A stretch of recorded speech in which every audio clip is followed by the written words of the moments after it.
So good afternoon, everyone, and welcome to the Contact and Conscious Evolution Synergy Circle. Thank you all for joining us.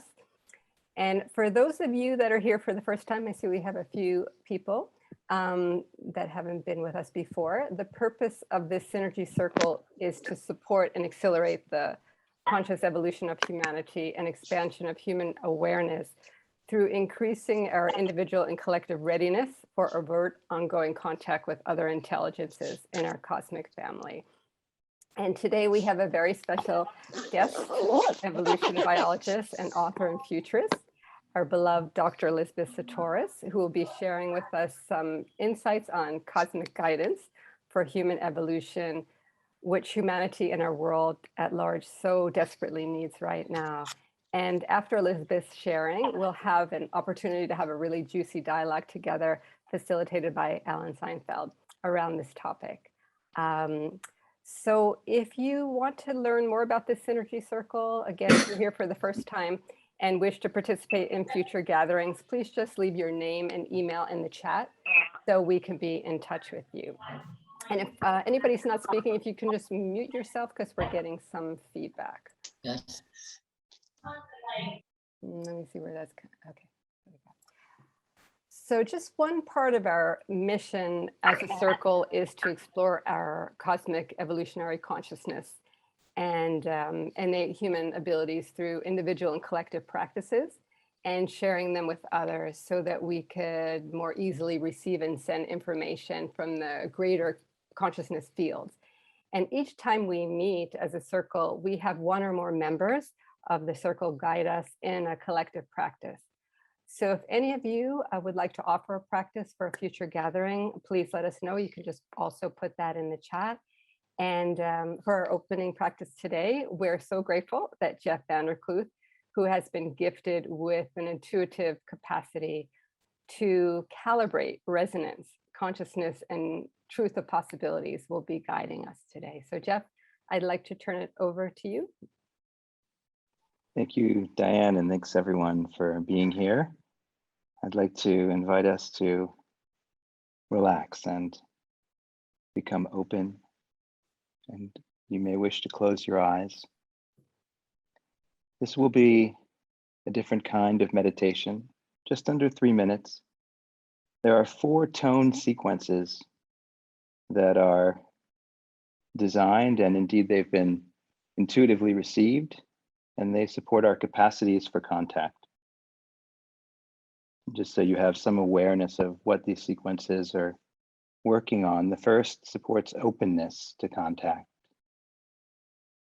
And the second is a request, requesting contact.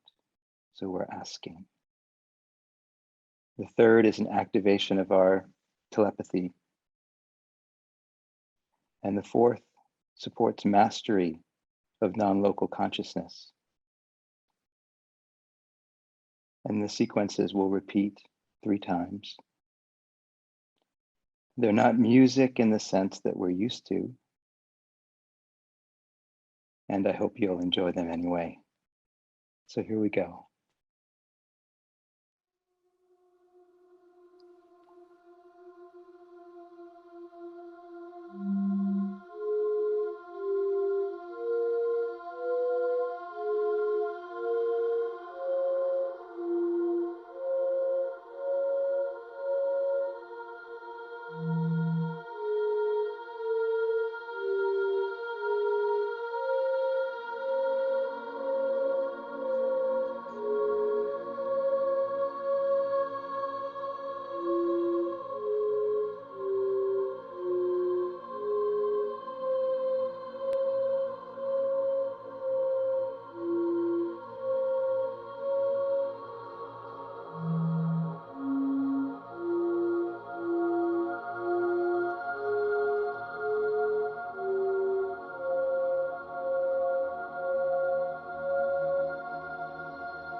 Thank you very much for your openness and your availability to contact. Back to you, Diane. Thank you so much, Jeff. It's really beautiful. So I'd like to turn things over to Alan Steinfeld, who will be introducing Elisabet and then facilitating the next portion of our program. Thanks, Diane. It's great to see everyone here because this subject, cosmic cultures, seems to be accelerating, seems to be more in the news, more people are interested, it's no longer ridiculed. And someone like Elisabet has been involved in this study for decades, really. And she's also been a regular on my ET Roundtable, which is every Wednesday night. I've gotten to know her a little bit and honored to introduce her because of the scope of her investigations and knowledge. And one of my favorite things that she says in these meetings sometimes is that you have to play the whole keyboard. You know, we can't just look into space hoping for salvation or to be saved or to leave this great planet that we're here in. These bodies are about being incarnate and reaching for the stars. That's my interpretation of what the whole keyboard's about, and maybe she'll touch on that. But I just want to read something from a book and a meeting that she was part of when Cosmic Cultures Meet. It was one of the first earliest UFO ET type gatherings that Dr. J.J. Hurtak was there, John Mack, Charles Tart. There were a lot of very well-known people there. And Elisabet writes an article or presents a paper, and now it's a book, When Cosmic Cultures Meet. Actually, I'll just do a brief introduction about who she is. She, an American Greek geobiologist, futurist, and author of Gaia, The Human Journey from Chaos to Cosmos. She's also co-founder of the Worldwide Indigenous Science Network and a consultant to indigenous peoples for the United Nations and in Geneva. And, you know, she's an evolutionary biologist, but she also has this whole understanding of indigenous culture. So that is part of playing the whole keyboard, I think. So she says here, experiences and reports of other dimensional and other planetary encounters here on Earth are still strange to most people. So strange, in fact, that many, if not most people in industrial cultures do not believe they occur. But this failure of belief is in turn strange to cultures outside our Western scientific industrial paradigm, to whom other dimensions are as familiar as our basic understanding of space and time, the four dimensions that we understand. So what she does in this whole talk for Cosmic Cultures is show how the universe is composed of 10 or more cultures, which is apparent to most people around the planet, except those brought up in this very limited scientific view. So basically, this whole keyboard approach is to know we're part of a bigger cosmos. And this has been, I feel, part of Elisabet's mission to the Earth, to deliver the scope of what it's possible for human beings to be and understand. So, Elisabet, thanks so much for being here and joining us. Thank you, Alan. You should all know that he's given both my bio and the quote from 1995, just over 25 years ago now. You've done a lot more, I know. It's just kind of fun. I don't remember when I've been introduced from so far back, and it's fun to remember. And I actually am really going to go back to that conference. Because my topic today is cosmic guidance for human evolution. And so much has been uncovered or speculated about ET roles in our past. You know, we've got our Greg Bradens and our J.J. Hurtaks and so forth that I want to focus on the present and the future of humanity. And I do want to refocus on that first disclosure conference. There were 3 disclosure conferences in Washington, D.C. Most people know about the second and third, both of which were kind of organized by our attorney friend, Alan, help me out. Stephen Steve Greer? Bassett, was it? You're Pardon? talking, is it who are you talking about? Steve Bassett, the No, attorney? no, the lawyer. Oh, Danny Sheehan. Danny Sheehan. Sheehan. Danny Sorry Sheehan, about that. Yes. It's early in the morning. Okay. At the time of that disclosure conference, which was the first one in 1995, I was living in the Peruvian Andes. I'd gone up there to study Andean science after hearing a lecture in Washington, D.C., where I'd been based after coming back from Greece, 13 years in Greece, where I'd written the first Gaia book you mentioned. And so I was up there in the Andes and met a young man named, whom I got to call himself Puma because he'd given the kind of silly sounding birth name of Freddie when he was born up there. The Andeans have a way of naming their indigenous kids after George Washington and all kinds of people. I'm not sure who Freddie was, but Puma was one of the names of his grandfather teacher, and that seemed more appropriate.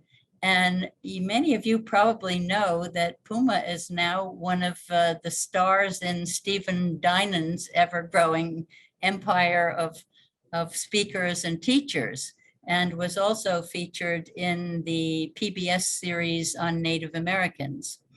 So he's come a long way since when I met him at age 14 and brought him up to Washington, D.C., his first time out of the mountains.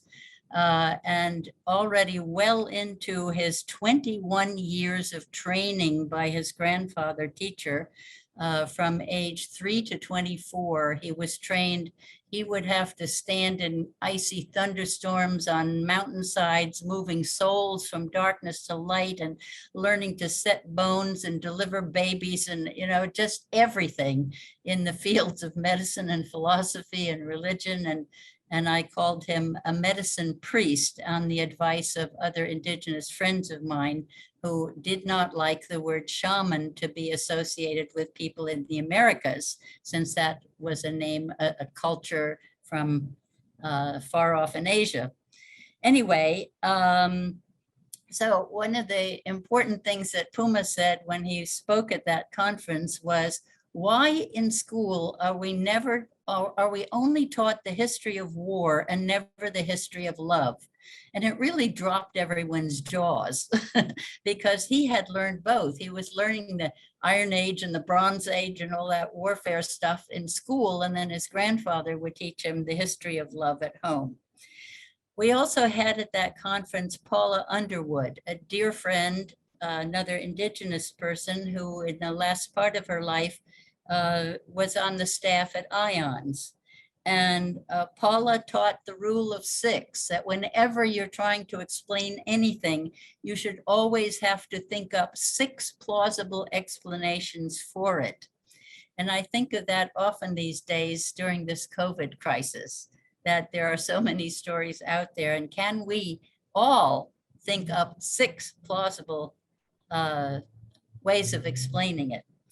And then we had, of course, JJ was there, and he may remember that Puma borrowed his bathing suit to go swimming.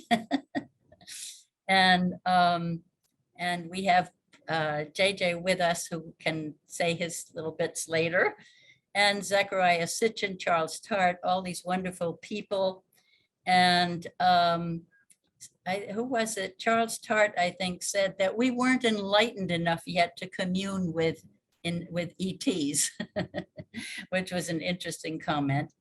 And then my evolution biology, of course, is primarily about a maturation cycle that runs through evolution, in which we move from the expansive juvenile, creative, and often very hostile phase, eventually getting it that it's cheaper to feed your enemies than to kill them, and moving into a cooperative stage, stopping the expansion economy just as our cells stop duplicating, dividing to make us bigger after adolescence when we have to stay the same size the rest of our lives, except in my age when you're shrinking again.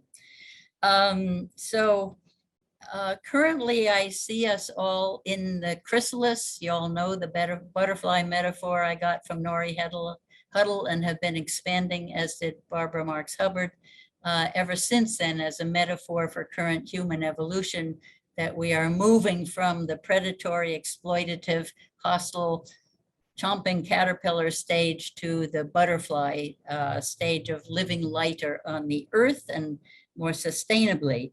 So the keyboard idea, and we of course now evolutionarily are in that chrysalis, trying to build a butterfly while the caterpillar is gasping its last. And especially around the era of empire that's been going on for about 6,000 years, from empires ruled by emperors to those national empires and now corporate empires. And, we're trying to get past the end of it, even though it's very alive and well right now. So I wanted to, the keyboard that Alan introduced me by is that I've had these different symposia on figuring out what the basic stories of different sciences in the world are, with a view to building a consortium of sciences that can kind of checks and balance where a science of a living universe, such as Islam has, can say to a science like Western materialist science, no, you can't toxify your environment, And then, of course, the Vedic science came into our world through the paradigm shift when the scientists started going all the way down through matter and coming out into consciousness, and then had no way of explaining that in the worldview they were taught. So they had to turn to Vedic science, as all the founding fathers of quantum theory did, to explain their own findings. So we have consciousness-rooted sciences, and we have living system sciences, and we have mechanistic materialist sciences, and we need to bring that consortium together the way the religions have done. Now, what all the sciences seem to agree on is that the universe is made of vibrations. And that's what I mean by the keyboard. If you think of the universe and yourself as a keyboard running from matter in the low keys, and then electromagnetic energy in the mid-range, and when Western science, which starts at that low key end of the keyboard to derive the whole universe, then Einstein showed us that matter is energy and energy is matter, right? EMC squared. But Western science gets stuck. It can't go further up the keyboard because it says that to be real, something has to be measurable with physical instruments. And the physical instruments can't measure the part where it goes into mind and spirit and, pure consciousness. Those people who looked at the universe from the other end of the keyboard, who start in the consciousness end, can derive the whole thing just by slowing it down. So the Taoists have this sequence of matter, energy, spirit, and so do the Vedics and a lot of the sciences in the world. So I wanted to spend the rest of my time in a tribute to John Mack, who was there at that conference, and just read a couple of quotes for him. But then I realized that I had a little bit more to say, so I'm going to read fewer quotes than I had intended of John Mack's. But John was talking about, I'd like to turn now to what appears to be the basic pattern and meaning of the abduction phenomenon. First, abductees are being told over and over that this phenomenon is occurring in the context of the threat to Earth as a living system, a response to the ecological devastation that our particular species has undertaken. As one of the abductees I worked with put it, the phenomenon is an effort to bring about a cosmic correction for Earth. Earth evidently has a place in the larger fabric of meaning and significance in the cosmos, and this one species cannot be allowed to destroy it for its own exploitative purposes. Second, this other intelligence appears to function as a kind of intermediary between the source of creation and us emissaries, perhaps, of that correction. This does not mean that every kind of alien being is involved in that mission, but the beings are often perceived in this way. And then moving to the end of his talk and his conclusions, he said, he speaks of the Dalai Lama when a group of researchers met with him, and that's where I first met John Mack, was at one of the meetings with the Dalai Lama, around the alien abduction phenomenon in 1992, suggested that, this is the Dalai Lama quote, "These beings, these creatures, they are very upset. We are destroying their physical and spiritual homes. They have no choice," he said, "but to become physical and come back and try to stop us." And John goes on saying, "Our job at this time for all of us appears to be to overcome the dualism, the separateness that has characterized not only our worldview, but our scientific approaches to all the realms that have been studied up to this point. The task now is to integrate the polarities at every level. At the intrapsychic level, this means the darkness within us as well as our loving spiritual selves. At the interpersonal level, we have to overcome the polarized individual and collective human relationships that find expression, for example, in the extreme polarization within the human community." So, so much for John Mack. Now I want to go back again to talk about my part in that conference, in which I spoke about the Andeans calling ETs the light people. And up there in Peru, where I was studying Andean science, it's agriculture, it's astronomy, all of those things, they took it for granted that these beings who came in flying ships, and Puma saw one of those ships under the ice, the lights of it all flashing under the ice when he was doing his sacred walks up onto the very dangerous glaciers to bring ice back to the community. It's a ritual they do. And anyway, people called them healers and teachers because they seemed to be able to heal people, and they fixed broken trucks and they taught them how to do new things. And so they lived in harmony with these ETs.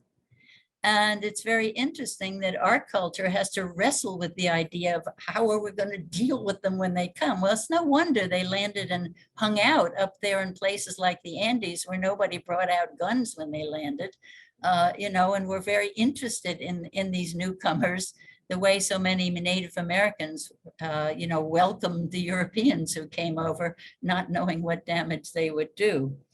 So there's a book that I quote called Genesis of the Andean Culture at the end of my talk, in which the native people of the Andes, in this case, the Aymara, talk about the Western culture, the man who finds himself where the sun hides itself, being like a tangled ball of yarn, unable to think straight because they had separated men, women, children, old people into individuals and egos, and no longer knew how to form community.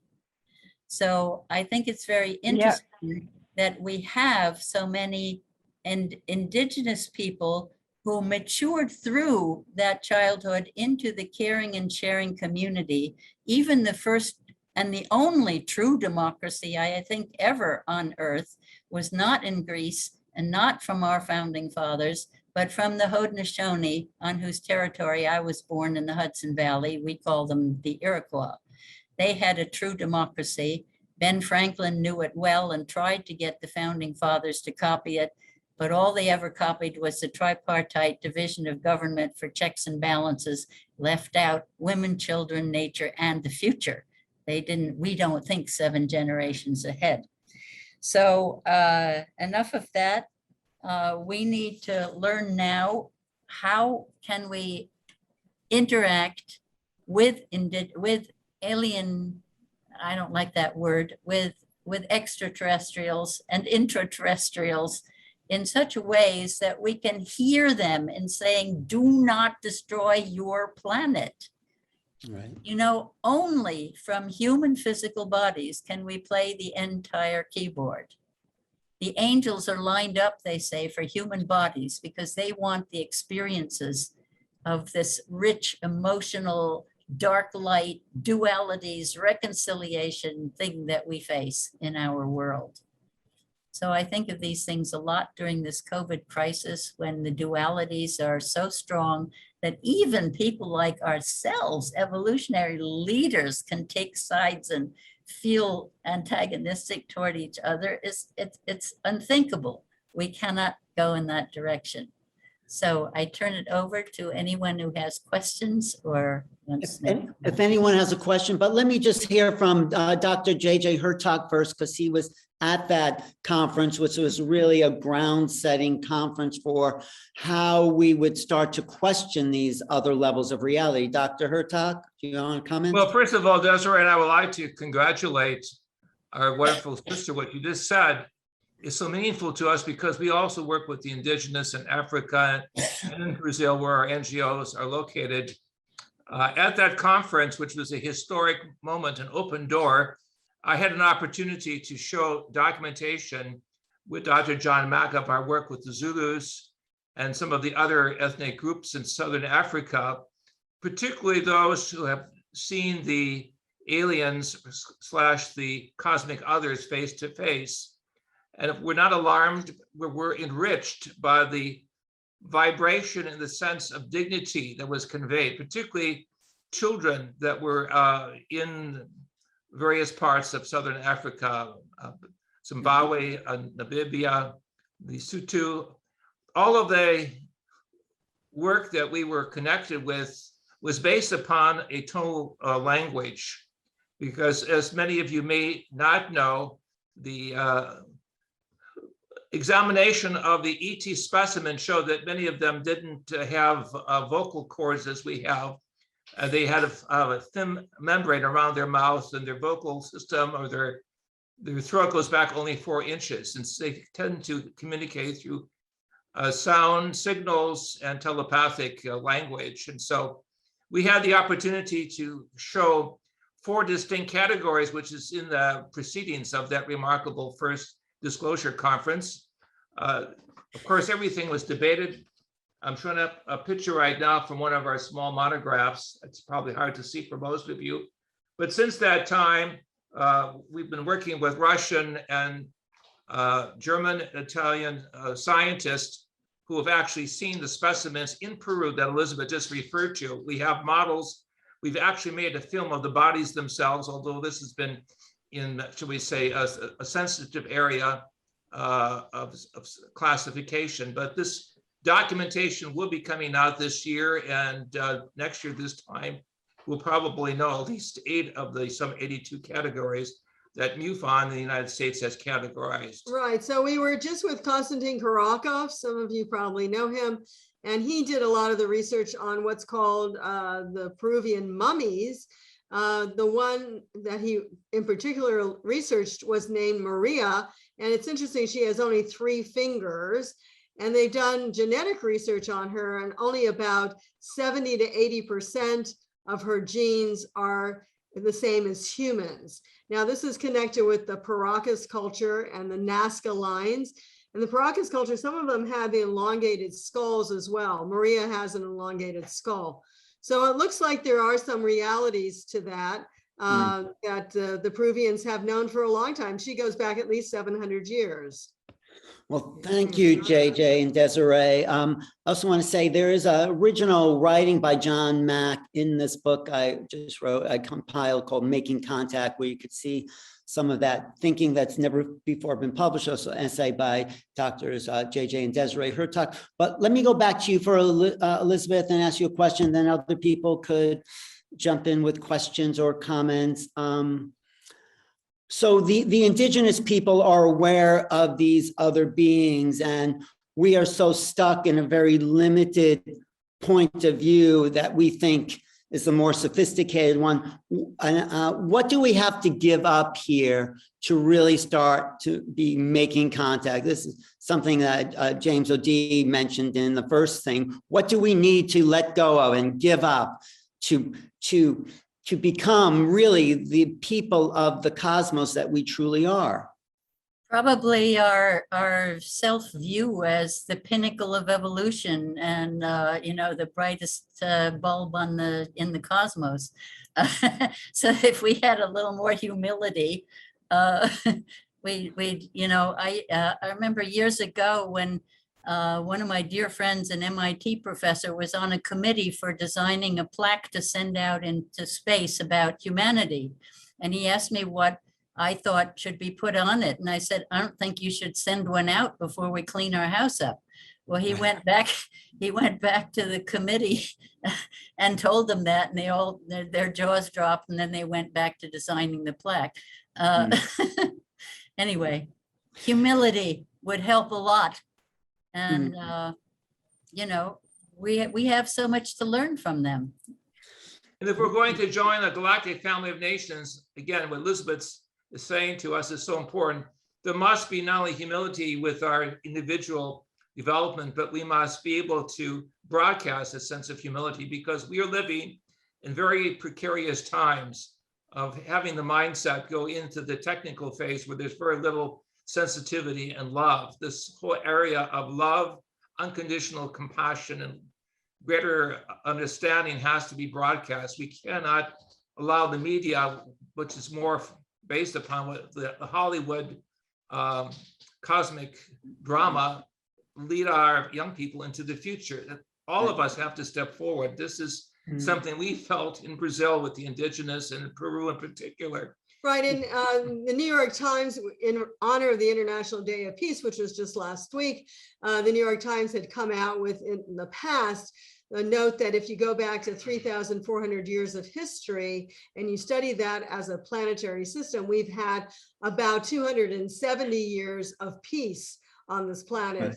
And you go back to the person, Eshed out of Israel, who said the aliens don't want us to be part of their network yet. And I think that's something that Elisabet is well aware of as well. So, I mean, I get what you're saying. It's this lack of humility. It's this kind of aggressiveness. And yeah, we need to do that. But let me ask Jude, because I love the sound of her voice and her speaking, but she's also coming from both those levels of the science and the intuitive. So how do we attain this humility? I mean, we're so in it. We've destroyed our planet because of this lack of humility. And science is just as dogmatic as any of these Western conceptualists. So what do you think, Jude? Thanks, Helen. Elisabet, that was wonderful. Thank you so much, as always. I think we can only heal it by healing our illusion of separation.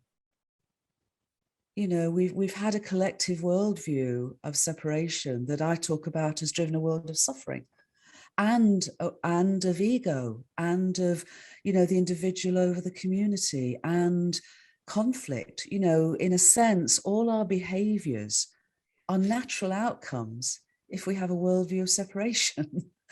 If we have, as the indigenous folks tell us, the ancient traditions tell us, Elisabet, you know this so well, JJ, Desiree, many of us know this so well, they all speak from a place of unity and diversity. They all speak from a perspective of a whole world, and when we wake up to that, when we literally remember that, when we can actually find a way through to that remembering, then I feel it also brings humility. It also brings gratitude. It also literally brings community, but community not just on a human level, but on a planetary level, on a cosmic level. Right. So that's my sense, and I also am really excited because Elisabet and I have been, speaking a lot, and these different ways, these different sciences. I think when you talk about the Western science, it's dying. Its old paradigm of materialist separatism is dying. And I think it's actually beginning to grow up with all the evidence we're now getting to stand alongside the other sciences of Islam, of ancient traditions, of indigenous wisdom teachings. We're finding a convergence, and that convergence's homecoming is unity and diversity. And then I feel we can begin to actually be open, as Jeff said right at the beginning, an openness of us to our extraterrestrial and our interterrestrial cosmic brothers and sisters. Thank you. Beautiful, Jude. Jean and John have their hand up. I don't know which one has their hand up, but go ahead. Yes, Jean. First of all, thank you, Ellen. Elisabet, thank you. That was really powerful. As we say here in the South, we're singing out of the same hymn book. In Jude also. John and I have done quite a lot of work with Beautiful Painted Arrow. Some of you may know Joseph, I don't know, Joseph Ryle. We spent many years working with him in the indigenous culture, which is some of my own heritage. And you asked the question, Ellen, what is it that we need to, be humble, to go into humility?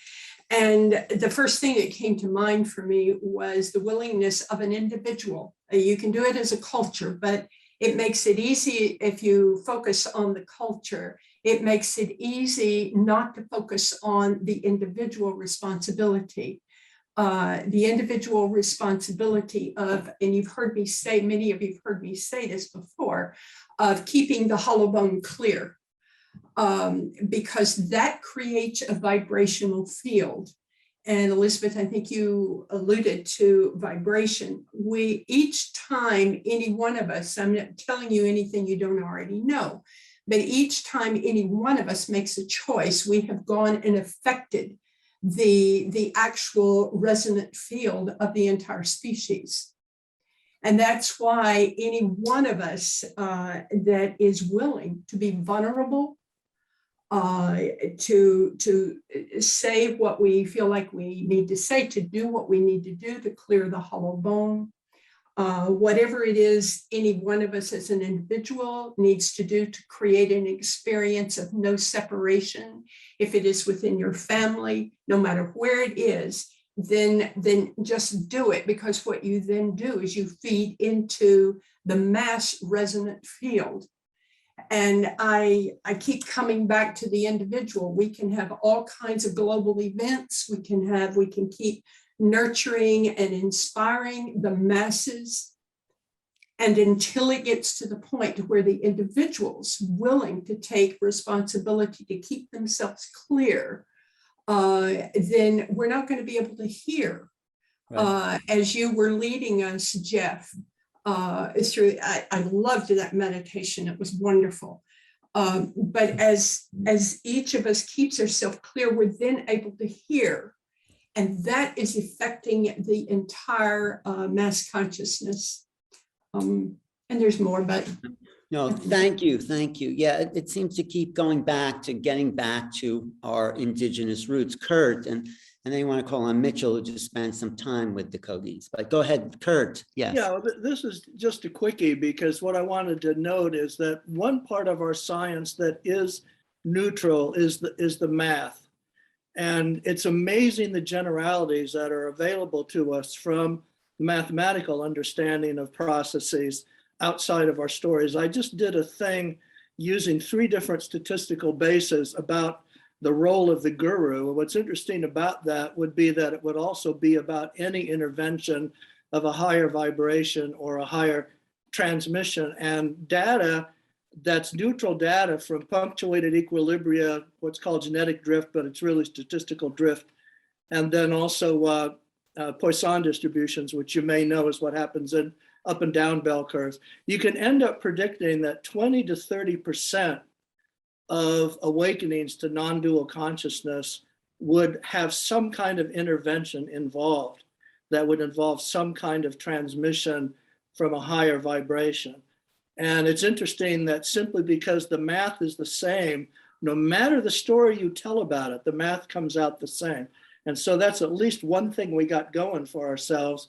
And I think some of you know that when they've done these things that they sent out into space, they've done things that are based on mathematics, so people would have some idea, or else people, all beings, would have some idea of the commonality of process, irrespective of the kind of being that we are. Do you mean the math is the same no matter what science you're using? Because Elisabet talked about different sciences. Is that what you mean? The math in statistics is the same no matter the things that you're talking about. Of course, there are parameters within models, but in the sense that the analogies you can draw from those are independent of the story that you're telling, because they're how the process itself always works. Like, it's not going to matter what story you tell, but if you flip a coin 100 times, you get 50% heads and 50% tails, plus or minus about 5. And that's just very, very basic. But those generalities, particularly in bell curves, when you understand bell curves and then combinations of bell curves, what that predicts is independent of the history, the story, the time, anything else, because it's just built into the process, you know, that starts with just the basic statistics of yes and no, which comes out as 50-50 plus or minus. And where does that get us then, Kurt? Just where does that lead us? Well, what it does is that, for instance, you know, I did this in response to a question about, is the guru still valid in the modern world? And because so many people are now saying that that reality of transmission, or the role of the true guru, which I think actually you could translate that to any kind of teacher who's intervening from a higher level and also utilizing transmission and answering the question, is transmission real? And the answer, of course, is yes. Right. That you would have to expect, just from the way process works across all of our statistic models, that 20 to 30% of phenomena would have some kind of intervention from that other level. But so anyway. Well, thank you. Let's keep our response about 3 minutes. I know a lot of people have a lot to say, but Mitchell, you just spent time with the Kogis right there in their home environment. And was there any mention of extraterrestrial awareness on their part when you were there with them? No, there wasn't any overt discussion about that, Alan. But there was a very interesting, I would say, my subjective experience of being in their presence, which was also corroborated by other friends of mine that were there and associates. And I don't think it's irrelevant to this conversation, even though it's coming in from a different well, share it angle. for us. Share it. Yeah. And that is what I would describe as the relationship to time. There was this sense that you could only gather intuitively, and of course it's including the sensory apparatus, but there was a sense that they were operating both in the present. So when the spiritual elders looked at you, you saw them looking at you, but there was also a sense that they were looking beyond. And when they were speaking among themselves, which we were always privy to, they would have a conversation that had nothing to do with any of our time frames. It was as though it were existing in its own dimension. And granted, this is a subjective report, I understand, but we want to give proper credibility to our larger feeling sense. And that's what we were experiencing. Plus, would also, even though there was a lot happening locally, let's say with the watershed in this part of Ecuador, Vilcabamba, dealing with the Andes Mountains and what's happening to the water based on people polluting and trying to control and own and all of that. Their view is planetary, and they just want to see. In fact, it's funny, just before this gathering, I was on another call with a global water blessing community in which the Kogi were being featured, and they were baptizing the water on the planet as though to renew it with their consciousness. So even despite what we would call pollution and the like, they are bringing a level of consciousness to the water to utterly renew it. So while they did not make reference in my dialogues with them to extraterrestrial life, there you could feel, and what they say is totally cosmic in nature. They're recognizing the brotherhood and sisterhood of all beings everywhere, and they're everywhere, ain't just planet Earth. Right. Thank you, Mitchell. Well, we seem to have a lot of these different elements that people are putting out here today. I wonder if Jean Houston could pull some of these pieces together and integrate them into a kind of direction that we can follow, in a sense. Jean, yes. What an opportunity, what a challenge, how impossible. Right. Well, we know we it's have the changing- initiations, we have the intuitive, we Yeah. have the humility. So yeah. It's the changing of the guard on the cosmic level. And we realize that we are not encapsulated bags of skin dragging around a dreary ego, that we are levels and levels and levels within ourselves. And what is activated are these levels. I live in a town, Ashland, Oregon, in which a surprising number of the members of the town have direct experiences. They talk about the Pleiadians, etc. And these experiences are healing experiences. In the several cases that I know a lot of, they are people who have things that are deeply physically wrong. And they have, one was someone who was from the age of 4, she lived in the middle of a desert state. And she would go to a special stone and they would come and take her on little trips, except that it evidently resulted in various forms of physical disabilities later in life. And they feel guilty, so she says, so they show up regularly and do these regular healings. And very, very, existentially real kinds of situations. Another is a very great comedy writer, and she has regular access. And they also are helping her with her physical issues. So we have both the hands-on, sensory-rich contacts, and then you have the philosophical shifts. And the philosophical shifts all seem to be based on the same métier, which is you're killing the earth. Right. And we as members of, perhaps I'm not saying a galactic milieu, but perhaps they are here to help you stop that. Mm-hmm. But we cannot interfere physically. That's one thing that is made over and over again. There are certain laws about this. We can inspire, we can evoke, we can help locally, but it is up to you. Now, run that parallel with the new explorations in quantum physics, where everything is interrelated with everything else.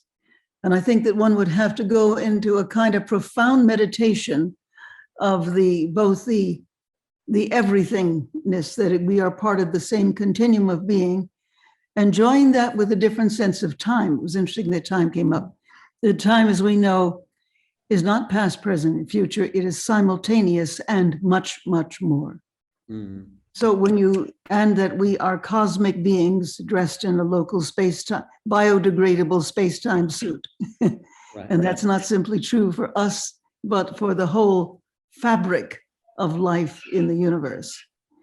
So I think that some of these members who are suggesting that maybe our time of troubles, and we're in one of the worst time of troubles in the history of humanity, is also the wake-up call from Central, so to speak. However Central manifests, whether as in interplanetary beings or the mind and spirit of God or whatever you call it. We're being called back into a great unity.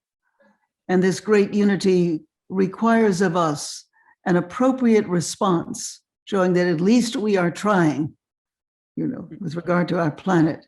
And that's why I find that among my friends, it is particularly the ones who really are trying with regard to the saving of the earth, who are making, if not contact with extraterrestrial beings, then definitely contact with the great unified beingness, whether you call it God or the great oneness that is the ultimate incarnation for us all.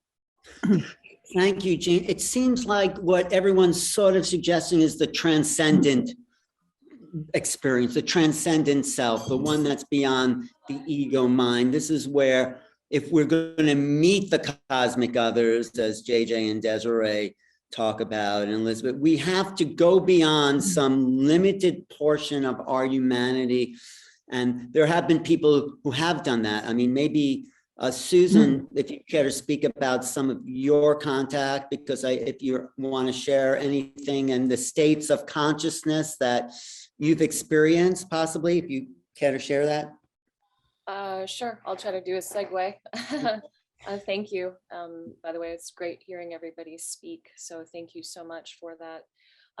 I spent this last week with actually a woman who's a Blackfoot elder in Montana, and I guess one of the things that I can say is that they also need our stories. So those of us who have this contact, they need our stories as well.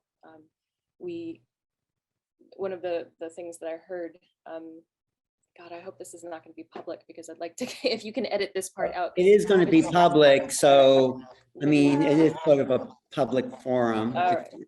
All right, well, let me see what I can say about that, because I'd like to maintain confidentiality. Okay. That the interchange is really important in that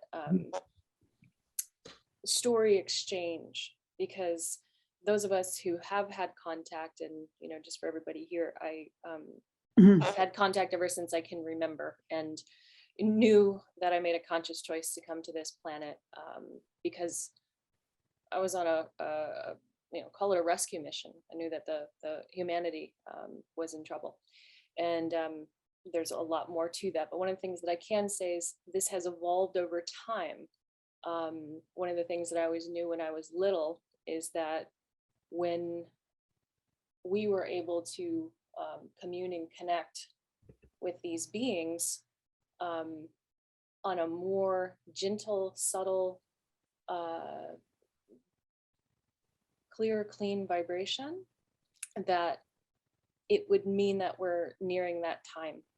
And I believe that we are nearing that time right now. So you see that there's lots of people that are seeing ships in the sky. A gentleman picked me up last night and was showing me some incredible pictures, and he's a young guy. And the reason why I'm sharing this piece is we're at that pushing point of this critical nature on planet Earth. Yes, we've done a lot to this planet ourselves, and yet, the Earth has her own mechanisms of how she's going to respond to these changes that are going on in the solar system and in the galaxy, and also in the universe as a whole. So, there's a lot that's at play, but maybe to your point, Alan, to speak about that, it's an evolving process, and it has been an evolving process. And if I was to sum up and say, what is contact about?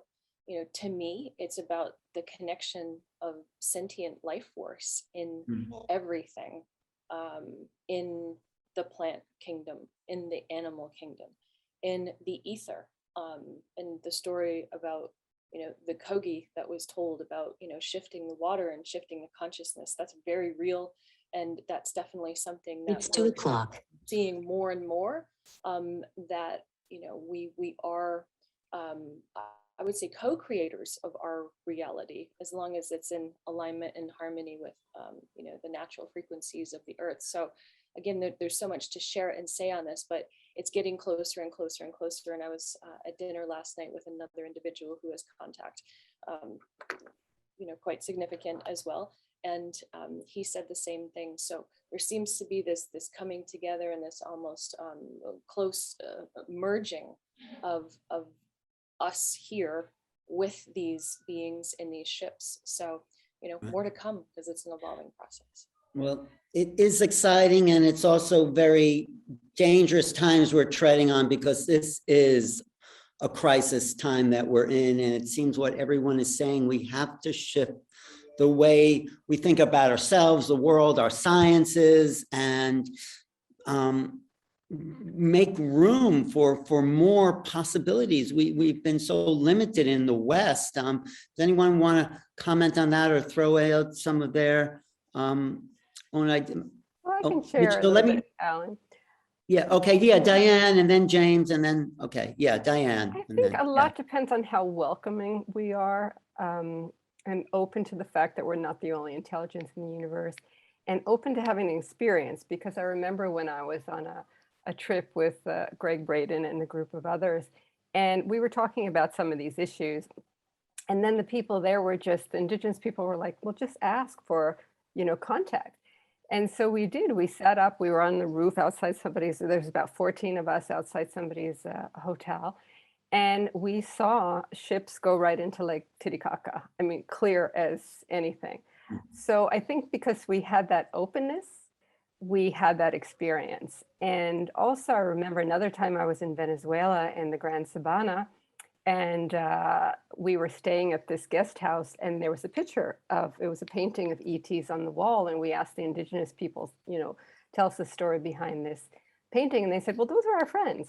They come to visit us all the time. It was just very natural. They said they even helped us, our plane go when the plane was broke. So this sense of openness, belief, welcoming, I think is really the key to having these experiences. And once we have the experiences, we have more confidence to be able to share them with others. And I think others start to have experiences as well. Exactly. We have to change this worldview that John Mack talked about, that Elisabet mentioned, this and be open to the fact that we're part of something bigger. And we haven't learned that. Let me get to James O.D., because I always appreciate your contributions, James. Yeah, thank you. I just want to make a naked appeal for the power of love in the cosmos, and that love is speaking to us. Love is communicating, and we can get a little lost in what I would call the Protestant perspective of shame and regret and failure and all that we are not. As Jean in her life has so eloquently taught us, we are drawn by the lure of being and becoming. And our task is to reflect the magnificence of our being and becoming, and draw humanity away from the cliff's edge. But if it gets too cerebral, they'll get lost. And a footnote on the Kogi, who I have spent time with and who have come here to Crestone and visited with. In their cosmology, there are 16 dimensions. So when they connect and communicate, they are really traveling in those dimensions. And I hope it's not too raw, just to plant the flag of love, that self-communicative love in the universe. And the beings who are communicating with us more and more have so much compassion for our fumbling, wounded way of growing. Thank you, James. Wow. what you said reminds me of one of my favorite lines from John Mack, who said, UFOs are like an outreach program from the universe for the consciously impaired. That's us. We're the conscious. So love is the answer. Wait, Mitch, I'll go to you, but let me ask Darcy and Robin, because they've shared if they want to jump in with some experiences and or some comments, if you care to or not, please join us. Thank you so much, Alan, and thank you, Elisabet and Jean. I just felt like jumping in because there was a thread of synchronicity.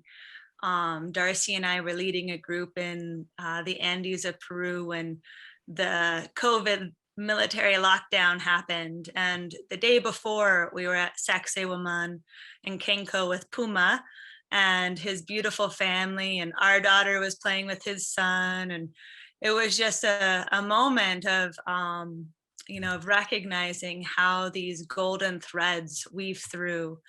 And as students of the Andean wisdom traditions, as well as having beautiful mentors, both indigenous and, of the Rainbow tribe in North America, one of to me, the underlying theme of love, but also the recognition of our, of how that state of consciousness and that vibratory experience of what we are actually emanating then allows for these beings who, one of our elders who's a Sikh Blackfeet, he says, the star beings are really shy.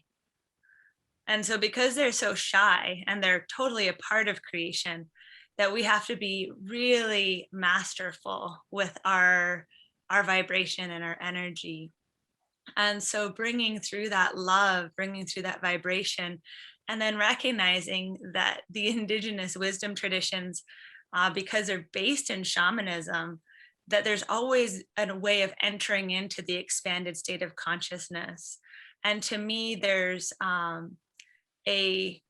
there's a profound and undeniable call, especially within, all generations, and being like a old millennial here, that that there's this self-initiating aspect that's happening, especially with the teacher plants and the work with psychedelics, the work with consciousness expanding plants and techniques.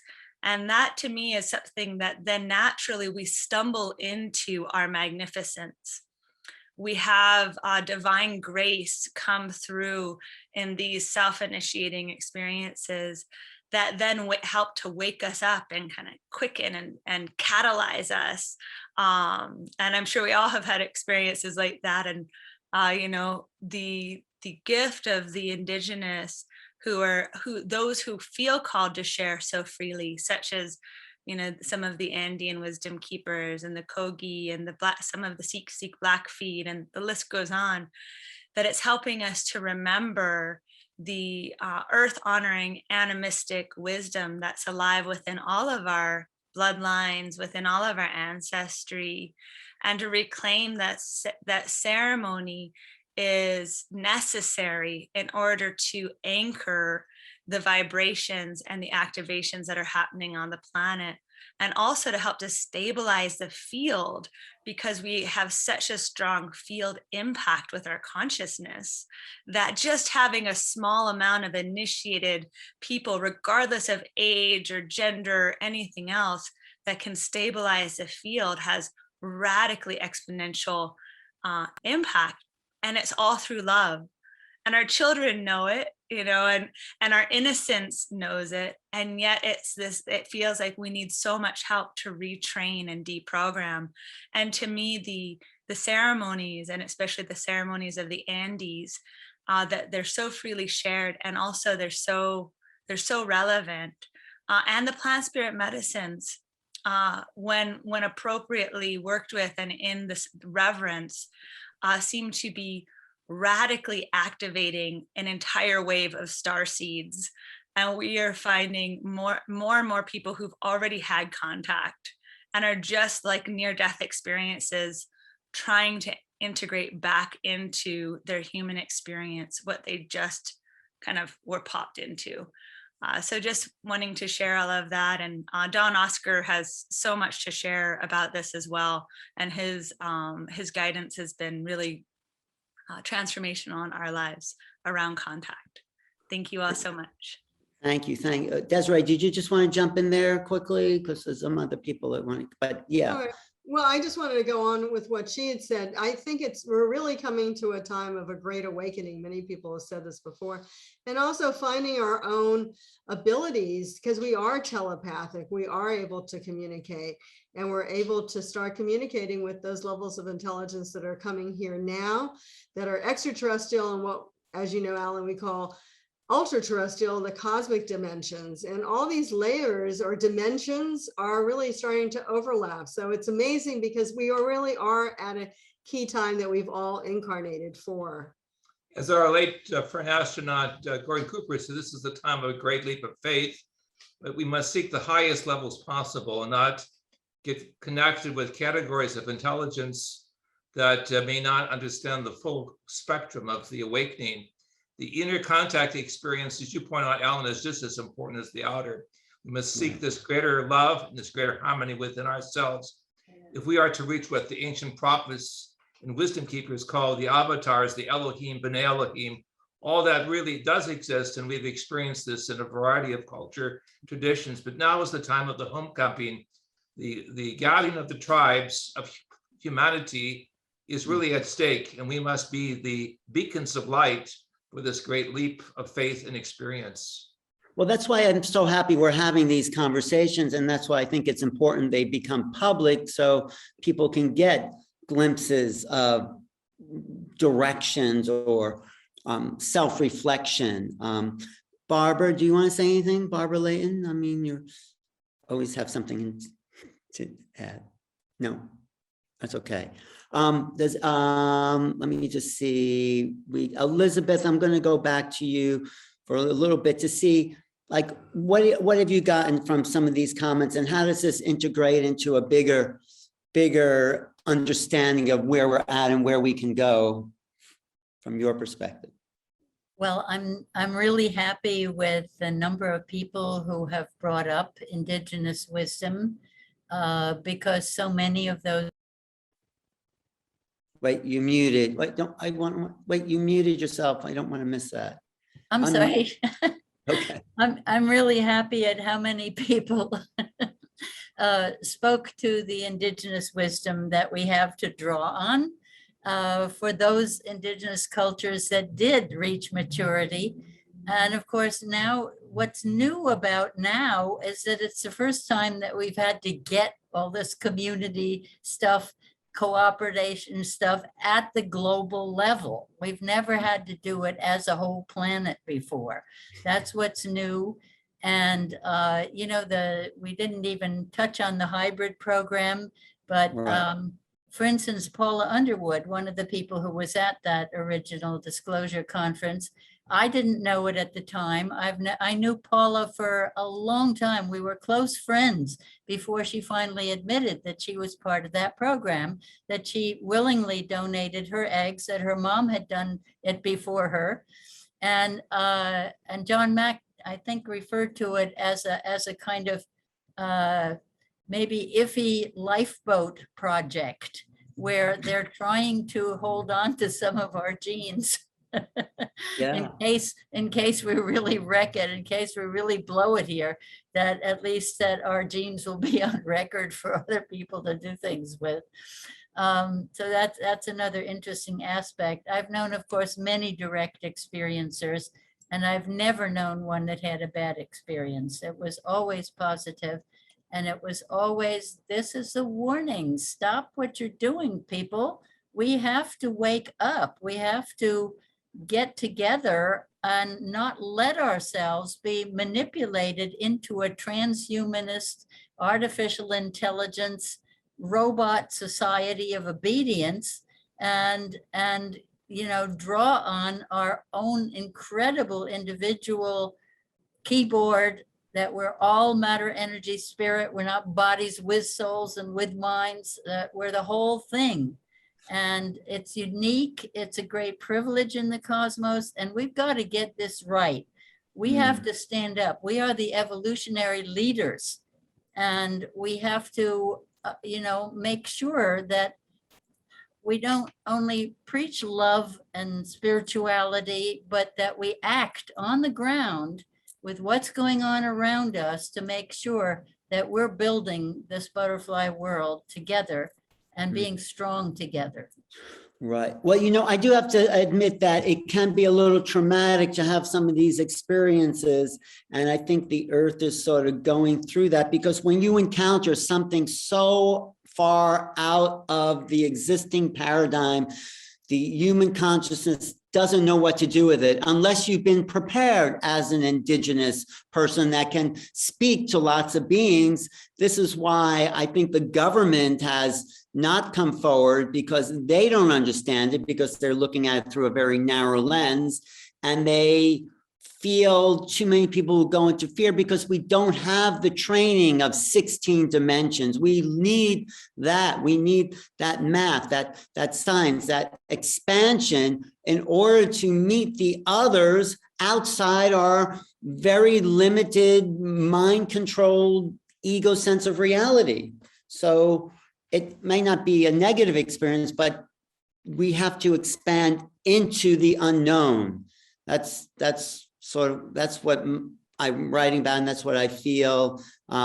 We're here to help lead the way out of the known into the unknown, because that's where the future lies. Mitchell Jean, has his hand up.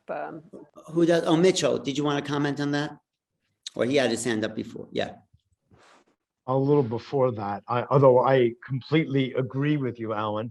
You and I have been foraging and foraying into the unknown for a And long foraging time too. But we're talking about so many different layers of subjects here. Yeah. It's really very titillating, quite honestly. And one underlying piece is something that we have the madam here for, and that's the whole space of human potential. And that human potential, of course, I'm talking about Jean Houston, is what is our cosmic identity. I mean, I think that kind of underlies a lot of the work you're doing, Alan, and have been doing so long to bring this to our attention, that's really gonna be our next human step. It's just kind of interesting in listening to Elisabet too, and dialogues that she and I have been having for the past some months, offline, so to speak, of when humanity gets to its lowest ebb, it appears that help is on the way. And I feel rather comfortable in saying, I feel that we are approaching our lowest ebb between what's happening with the world of nuclear, with the onset of new kinds of playing around with new wars, with what's happening with North Korea, what's happening with the entire conversation around COVID that is dividing families, brothers and sisters like we've never seen before. When you add all of this up, human beings are a mess as a whole. And thankfully, there are groups like ours here that are seeking, and God knows, according to Paul Hawken in his book, Blessed Unrest, there are millions of people everywhere that think along similar lines as we do. And it's really only a select few that are seeking to write the story. And that just brings back to the last point that I'll make, Alan, which is I do think, and Mike said this during our several panels, UFO panels some months back, is that I think it's important for us to, as much as we can, control the narrative about the UFO experience. And that's part of what we're doing here. And I think all of us in our own respective lives are doing a lot to do that, so that it's got a benevolent quality. And while we don't know the truth of what's what, we may as well approach it sort of like the way, Einstein posits the question, is the universe friendly? Well, I'm going to say yes. Well, thank you, Mitchell. I'm glad you came back to your seat, Jean, because I wanted to ask you about that human potential, cosmic potential, and whatever else you want to add as we sort of wrap up. So unmute yourself, Jean, and You'll get me and my dog unmuted, unfortunately, because that's okay. she decided to sing today. We have some other intelligences in the Well, room. you know, the fact is that when you look at the psychology of history and historical epochs, you find over and over again that times of great breakdown, whole system transition in going in the negative ways, including pandemics, precede times of Renaissance. I love the Italian word, rinascita, rebirth, regeneration. And many of us feel that we are in one of those extraordinary times of breakdown that precedes the breakthrough. Many of you here are guides to the breakthrough and have spent your lives looking at the dynamics of what it takes to really go beyond the time of mental and spiritual crisis and move into the next stage. My old friend, Elisabet, certainly has been a leader in this for, well, all your life, Elisabet. That's why you're so interesting, because I always know you're there with the next stage, you know.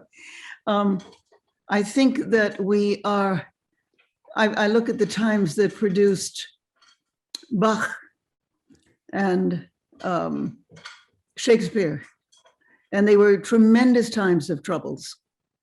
And something about, let's say, the music of Bach, which is it's a turning of the page of the nature of the mind to have produced what is our human equivalent of your 16 dimensions, you know. I look at Shakespeare, who essentially invented the English language. It was said that, you know, the Bible uses 11,000 words. Shakespeare uses 25,000, which proves that Shakespeare was smarter than God. You know? But you always have this time of breakthrough. And I know that in our midst here, and are people who are agents of the new inner cosmology. You are, maybe all of you are intranauts. All of you are intranauts, but you have to take yourself seriously. And it's not about writing a new paper, or God help us, as I'm doing now with Anna Lewis, this, you know, looking at the cosmic human, the new human, but it's an opportunity. I'm going to suggest that we have a meeting which is opportunist, and knowing that you don't go around mealy-mouthed and squeamish, but you have to admit your own genius. That is a whole different state of art and a state of being. That's where you know that the human heart can go to the lengths of God, and dark and cold we may be, but this is no winter now. As the poet says, the frozen misery of centuries cracks, breaks, begins to move. The thunder is the thunder of the flood, the flow, the upstart spring. Thank God our time is now, when wrong comes up to meet us everywhere, never to leave us. Till we take the longest stride of soul folk ever took, affairs are now soul size.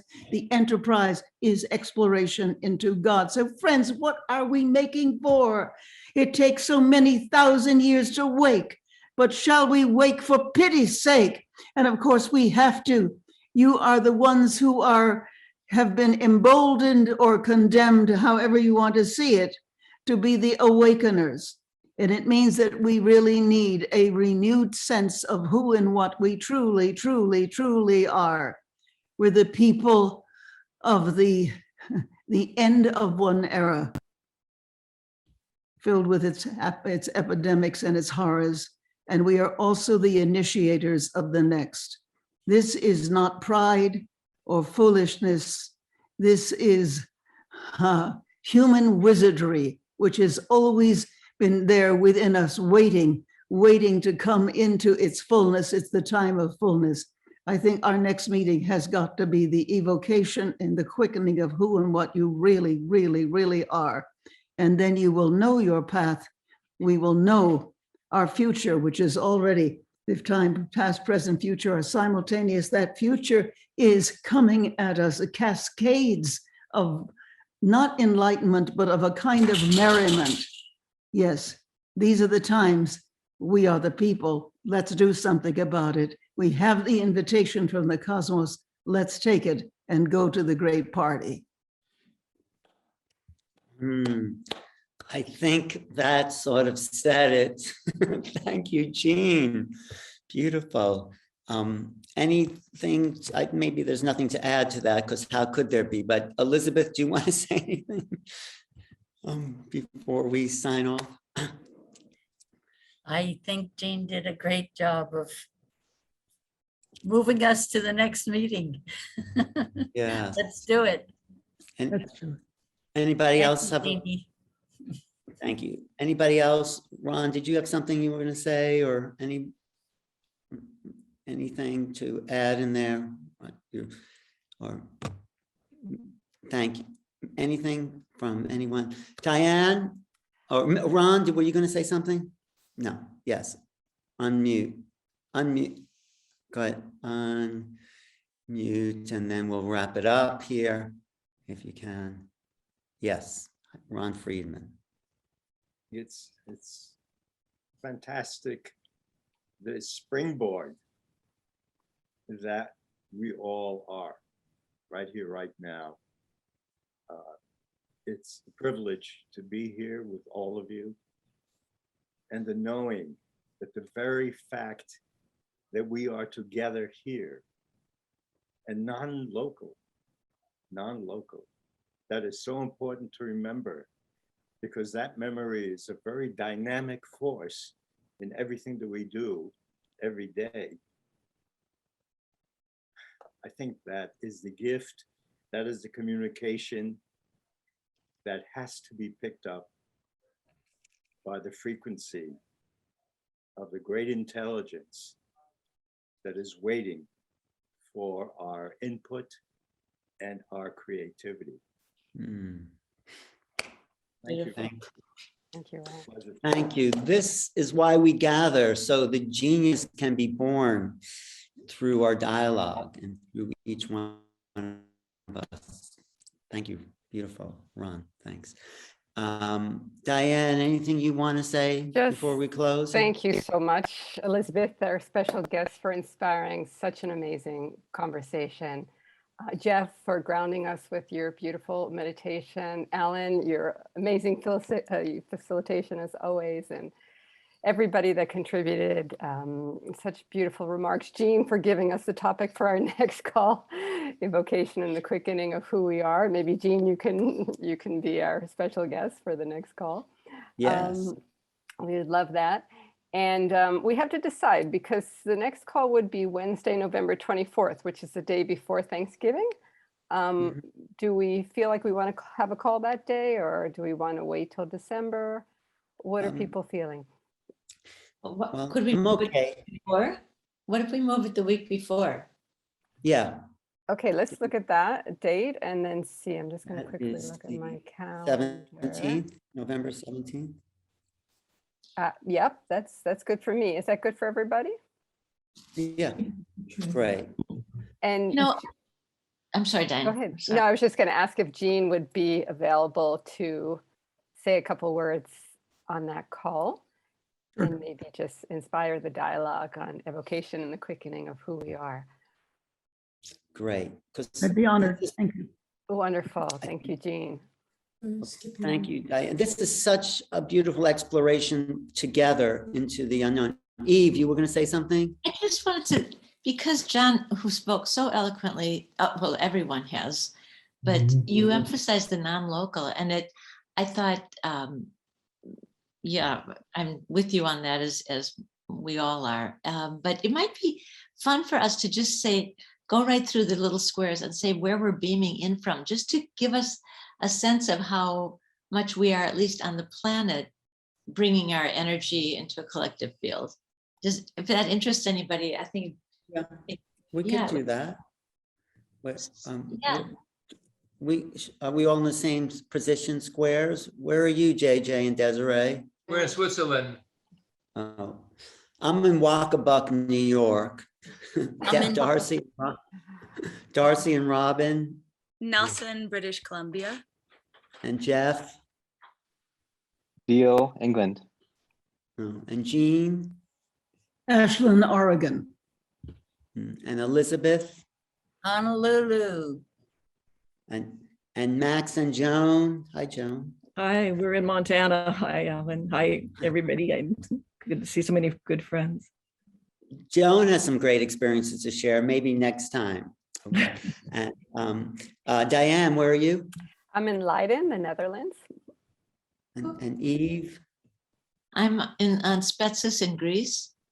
And Jean and John? Single Mountain, Tennessee. And Bob, good to see you. In Maine. Maine, wow. And Victoria. Stanford, Connecticut on a ball in space. And Anna Louise. Mauritius, Indian Ocean. Mauritius in the Indian Ocean? Really? I guess you win the prize for the most.